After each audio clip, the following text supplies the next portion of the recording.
What a massive, massive win that was. Wow. And what a game. I think inherently it wasn't a game of particular success in terms of Burnley. I do actually think we underperformed in certain aspects of the game, but I do think we deserve to win today, absolutely, because we just showed that extra bit of heart, that extra bit of drive and desire that Everton just couldn't match. And I do actually think that's what won it today. I just think our just desire, like that desire, is the only word I can really come up with to explain how we won today. Um, and obviously there were the couple moments of just true class, something that should just never have happened. But we will get onto that. Please believe me, we will get onto that. Um, so yeah, I am very, very pleased that we came away with a full 3 points today. That now takes us 7 points above the relegation zone, with Fulham still to play against Manchester City tonight. I'm recording this before the match, so I don't know what the score is, but the video will be out after the match because it takes forever because of my Wi-Fi to upload. But that's not what you're here to listen to. Yeah, so we really need Manchester City to blow Fulham out of the water. And I think as long as Brighton's 2 games in hand and Newcastle's game in hand don't go their way, I'm very confident we'll stay up. 33 points isn't that high in relation to what you'd expect. You know, you talk about the 40-point mark keeping you up. I still think we could reach the 40-point mark. What is it? We're 7 points away from being able to reach that, and we've still got 9 games till the end of the season. It's not unlikely. So I currently, after that game, I'm confident we'll stay up. But as we know, football's an ever-changing game. Things can change ever so quick, and we just have to hope that teams around us, like your Fulhams, Newcastles, and Brightons, really don't start picking it up and picking up points in places where perhaps they shouldn't be picking up points, like, for example, when Fulham beat Liverpool. But everyone's beating Liverpool right now, so I suppose you could say that was just a given 3 points for Fulham there. But yeah, as I say, all in all, I'm very pleased with the desire. Am I pleased with the overall team performance? Maybe not. I don't think we were of Premier League standard today in terms of technique and ability and just playing well. There were a couple very impressive little passing pieces, but other than that, I think particularly defensively, I should clarify defensively. We just looked quite weak and frail at the back today. Whether or not that's because of Charlie Taylor's absence, I don't think so, personally. But we'll talk about that anyway. So let's go on to individual player ratings. So Nick Pope, I think, had a perfectly fine day today. He conceded the goal. There's not much you can do with a header like that. I think the defence probably should have done better to really challenge Dominic Calvert-Lewin to prevent him from getting the shot that he wanted, because that is exactly what he was after. He wanted the free header, he got the free header, and he destroyed the back of the net. And I don't think Pope was, even if Pope was going the right way, that was a powerful header. I don't think he would have saved it. So I can't put that down to Nick Pope. Everyone concedes goals. Every goalkeeper concedes goals, and it just happens to be that one. You can't put that down to Nick Pope. Not that I'd want to anyway, obviously. I don't want to blame people, but sometimes you have to, just to get to the crux of the problem and give some constructive criticism. Not that any of the players or management are watching this, of course. But you never know. Maybe they'll just want to hire me. Probably not. Other than that, I think his general play came out well. His decision, by the way, Nick Pope's decision-making generally recently, in terms of knowing when to come out and clear the ball, like outside of the box sort of thing, when players are coming down the channels, and he's had it on point recently. He just knows when to come out, and that's something that before this recent run of games, you'd think maybe we don't want him to leave the box, but he's done excellently. Held onto the ball very, very well today. And just did everything that a good goalkeeper does, and that's what he is. He's just a good goalkeeper. One of the best, in my opinion. One of the best. And as well, at 2-0 victory over Jordan Pickford, maybe Gareth Southgate's looking at that and thinking, maybe Burnley's back five should all be getting into the England squad ahead of Everton's. I don't know. Anyway, we're going off topic here. That's a different topic for a different conversation that I could talk for a long time about. Matt Loughton, again, as I said, I don't really think it was much of a case of players doing things particularly well. I just thought players did the basics so well today. Positionally, Matt Loughton was brilliant today. He made the passes he had to make. Honestly, there's not much I can really say for a lot of the players, and I'm sorry if that comes across, but there really isn't much I can say in terms of how players played, because I just think they did everything that they should do to the book, and they did it very well, and they did exactly what a Sean Dyche team is associated with, which was so beautiful to see, because that's the first time I've really saw us knuckle down and give a bit of that elbow grease again, because it's been a long time since we've seen true elbow grease from this team, and today we really needed it after scoring a goal and conceding a goal. Goodness me, after conceding 2 goals and conceding a goal, we really had to batten down the hatches and just say, all right, boys, let's just not concede. If we don't concede, we win. If we score more goals, we win. And it really was quite as simple as that, as is football. Football is really quite as simple as don't concede, but then score. Eric Peters today, I thought he came in well and filled the place of Charlie Taylor very well. Defensively, he was perfectly fine. I can't think of any mistakes he made today. So I was particularly pleased with that. And there was just one. Oh, was it a pass? I think it was a pass. Yeah, it was a pass. It was a pass down the channel to Dwight McNeil, and it just went really far. But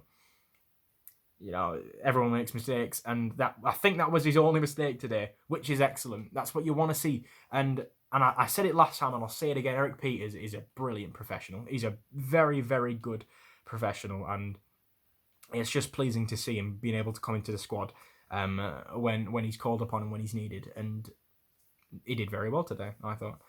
In terms of the back two, our centre-backs, James Tarkowski, once again, not putting in his greatest performance, not even really putting in much of a good performance. I really can't pinpoint why he's just not. He doesn't seem to be on those same wavelength as the rest of our back four. Whether or not that's because he's got his eye on different teams, or I don't know, personal problems that he needs to get sorted out, or what have you. I don't know. But I think you could argue it was James Tarkowski's.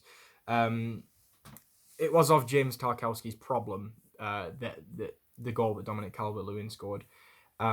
I do really think he has to be getting into him more, making himself known, being James Tarkowski, just being that physicality, that presence that we all know James Tarkowski is, and I don't know, it's so frustrating, because everyone knows when James Tarkowski is on a James Tarkowski run, he is top notch. He's a very, very impressive defender.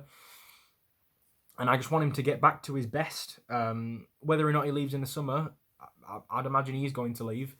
That's his thing. Like, I'm not saying a player shouldn't be able to leave. It's his decision. It's his life. If you're doing it, like, realistically, if you don't move clubs, you're essentially doing your family a disservice in the long run. So I'm not opposed to James Tarkowski leaving. What I am opposed to is him not putting in the graft he should be putting in, because right now his value is just plummeting. Just based on recent performances, and that's football. It's just a very quick sport. Things go by fast. So I do hope we get to see some of the best James Tarkowski in these last 9 games, because I don't want him to leave an almost a weak legacy behind, because we know what that man's done. He has taken us places that we never thought possible, alongside the rest of the team, of course. But yeah, that's my output on Tarks there. Ben Mee, on the other hand, maybe I have an extreme bias for Ben Mee. I don't know what it is. He's the captain. He's just, and you know what it is? My man of the match, I think.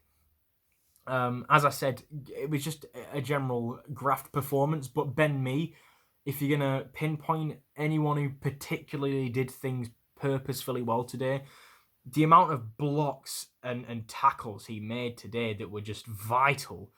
Oh, wow. Wow. There were a couple chances Calvert-Lewin could have had, and he got his foot in the way of one of them. It came out, it crossed it back in. Ben Mee was right across again to pick up the ball, and that in itself is just so massive. When there's a presence like Calvert-Lewin, you absolutely need your defenders to be on top of their game, and I really think Ben Mee was today. And there's nothing I can say other than I was very, very pleased with his performance, and I think warrants a man of the match, in my opinion. But obviously, considering the goals that came from today, you could argue differently.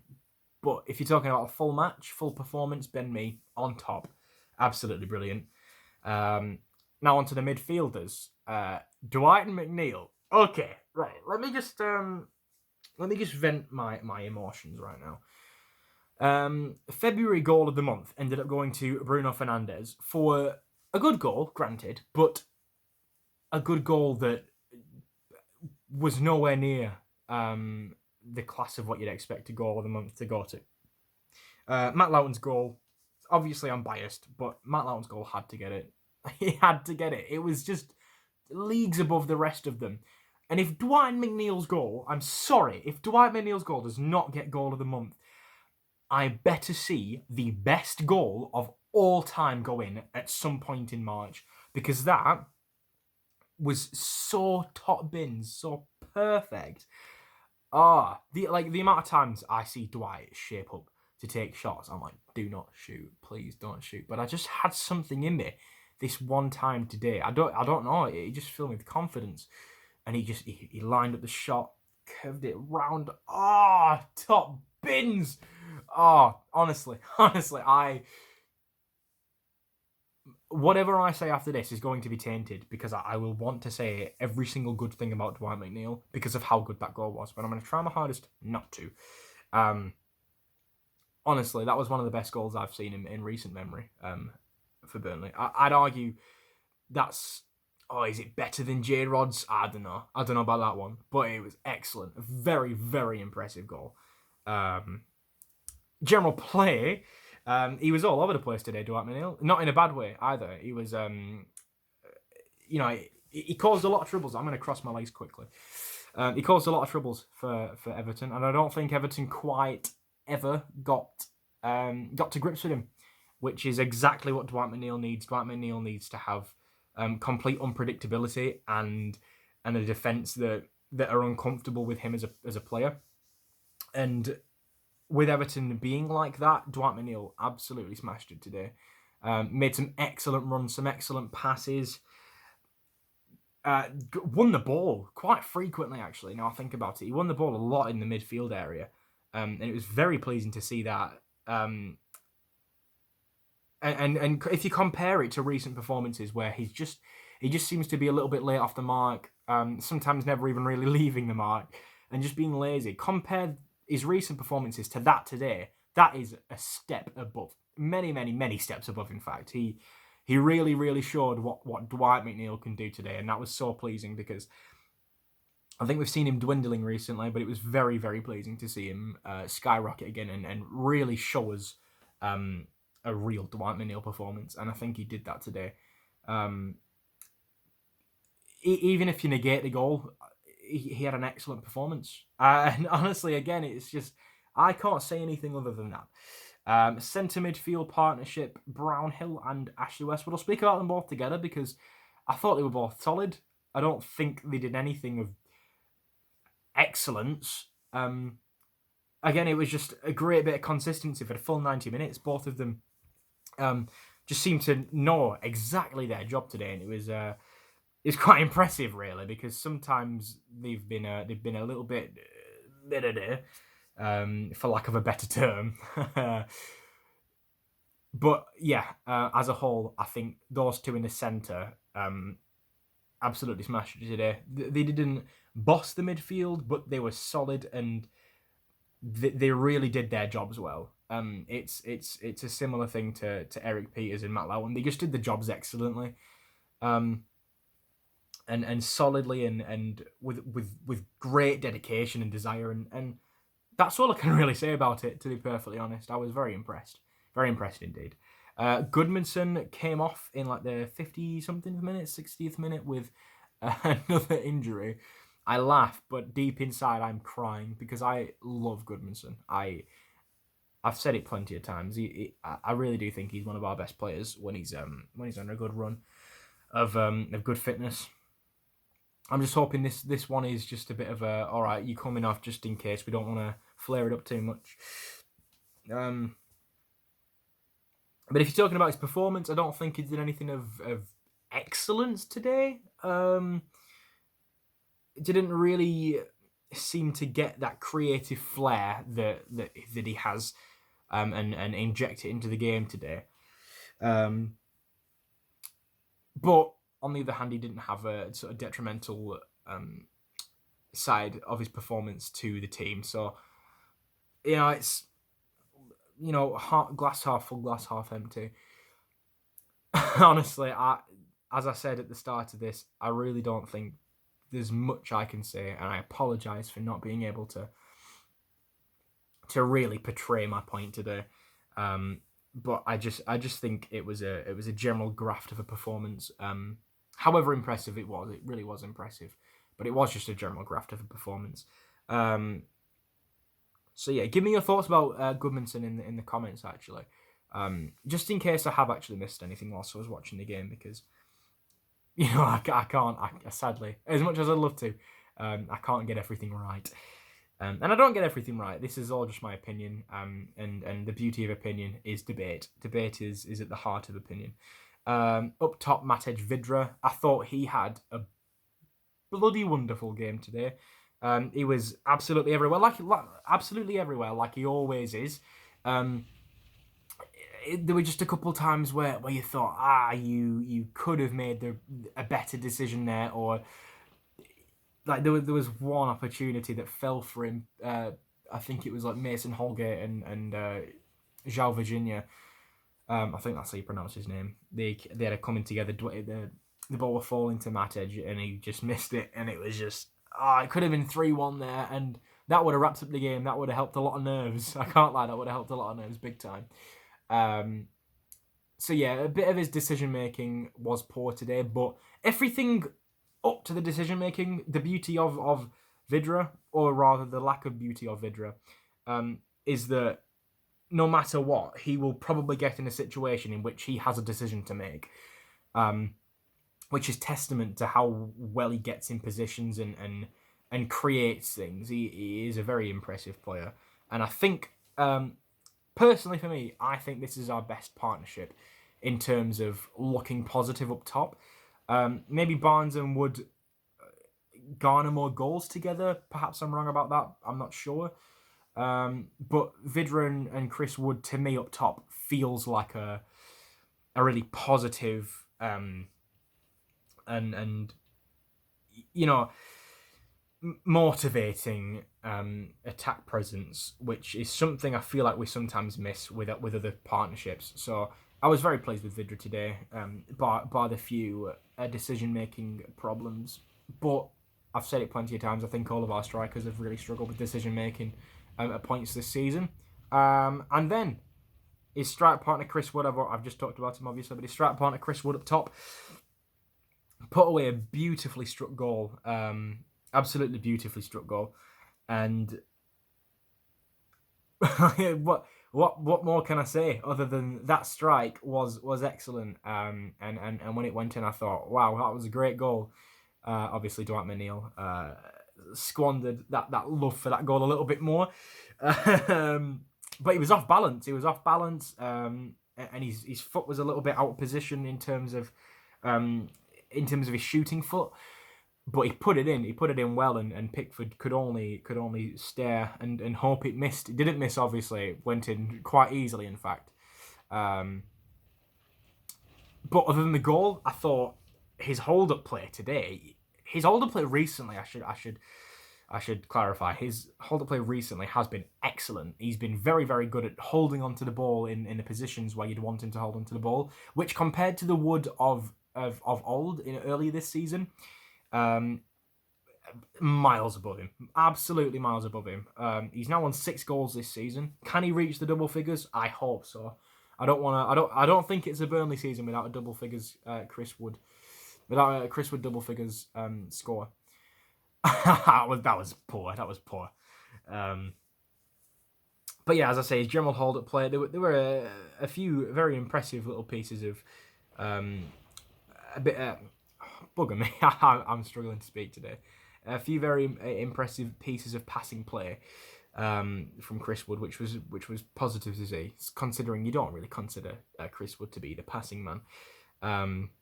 But I should in fact just now, for both of our goals and for even a strike that Goodmanson had that hit the post, some of our build-up play was so fast and we just seemed to get it today. In fact, I'll talk about this. I feel like that's a good way to end the video. Joe Rodriguez, when he came on, perfectly fine. I don't think he changed the game all too much. He added a bit of defensive reinforcement that I think we needed those last 10-15 minutes. So I was pleased to see him doing that. He had a couple chances. Again, decision-making, I think, put him off. We could have scored quite a few more goals today, I think, if our strikers really had it. Had their heads on today. Who else was there? There was Robbie Brady came on again. It's so disappointing because he just ghosted. There was one free kick he had just outside of the halfway line. We gave it to him, and the ball just went upwards and down and landed right in the keeper's hands. And I don't want to say it, but it's true. He just isn't the player that scored his debut goal against Chelsea, the first game he had with us from Norwich. I know deep down somewhere there is a very impressive, creatively gifted player, but we just don't have that man anymore, and I don't think we will get that man. I think it's been sucked out of him after all his injuries, after all of his time at not being able to create a bit of match sharpness. It's sad. It is sad, but that is the nature of the beast, unfortunately. But as I was saying, to end the video, we just seem to get it today. We just seem to really click and understand every little detail of what every other player needed. And that was massive.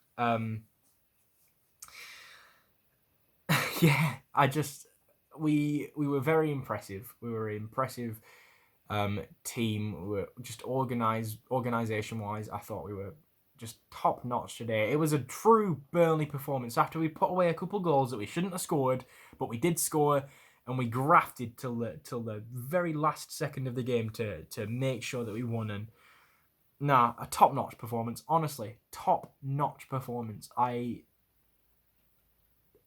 There's nothing more I can say. That's as much as my analysis can do.